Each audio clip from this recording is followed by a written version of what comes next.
Yeah, there's a lot of distractions now for kids. I mean, in my day, there was 3 TV channels, no computers. You had 2 choices. I could go and play the drums, or I could go to the park and play soccer with my friends, or ride my bike. That was it. So when I bought a record, or my father bought a new record, you know, it was maybe once every 3 months. I got some mileage out of those records. Some of the records I listened to when I was really getting into Steve Gadd, like Big Blues, it's an album by Art Farmer and Jim Hall. And then from the year before, another Art Farmer album called Crawl Space.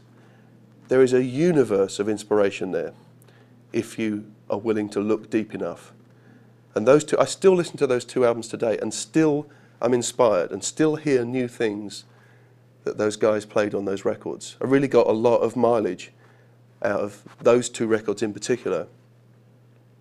I could hear everything, you know, I could hear beauty, I could hear groove, I could hear great ideas coming from Steve Gadd. And I was influenced by the other musicians, you know, I could sing every solo, note for note, on both of those albums. And so hearing Art Farmer play, or hearing Eric Gale play guitar, was having an effect on my drumming. You know, I could hear the way he phrased, I could hear the emotion and the intent that he was playing with. And, you know, listening to those records, even now, you know, I sit on a plane, I've got my iPod, I've got, I don't know, 700 albums on there. And I quite often end up just going back to the albums I listened to when I was 15 to 20. Maybe those years are the most important years to you in terms of influence. And really, you know, maybe I sound like an old man. You know, the things they were playing back then still does it for me. I still listen to those records and think that is just real magic. You know, there really was, and still is, a lot of influence and inspiration in those records.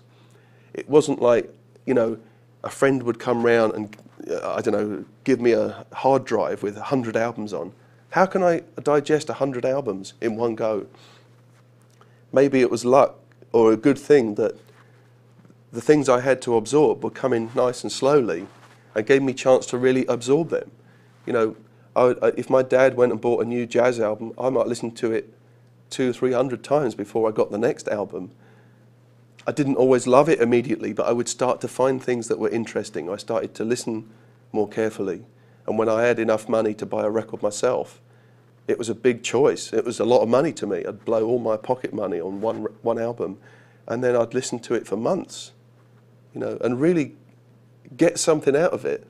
I can see now, even now with my iPod with 700 albums on, sometimes I sit on the plane, I look through and I think, I can't think of anything I want to listen to. I look down all this list, I can't think what I want to listen to. I'm just blinded by choice. I'm just absolutely smothered by the amount of choice.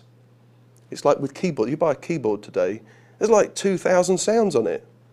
You know, if you bought a Fender Rhodes back in 1970, it only really had one sound. If you wanted to change the sound, you had to work at changing the sound with pedals and effects and reverbs. And the way that you played, you could make different sounds, the force that you used on the Fender Rhodes. So you were making the sounds. When you buy a synth and it's got 2,000 sounds, you just sit there going through each sound,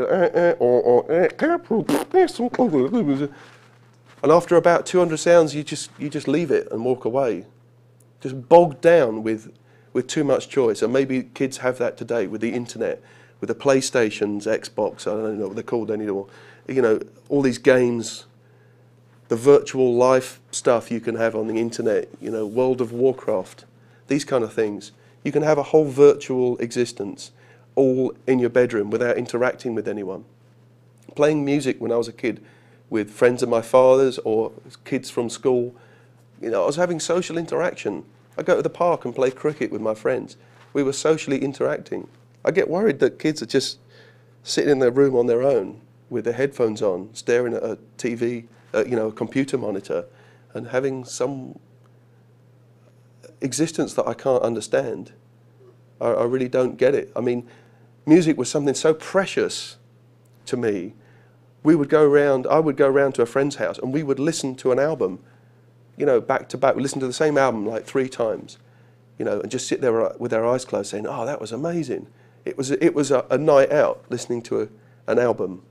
Now it's just something you put on in the background of a fast food restaurant while someone's chewing bubble gum and wiping up the floor. It's lost all value. Maybe because of the amount of stuff that's available, people have just lost the value of it. It's something really precious if you know how to get something out of music. If you just put it on while you're skateboarding down the road and it's just, it's a shame to me, because it's been a whole life for me, and I'm sure for you too.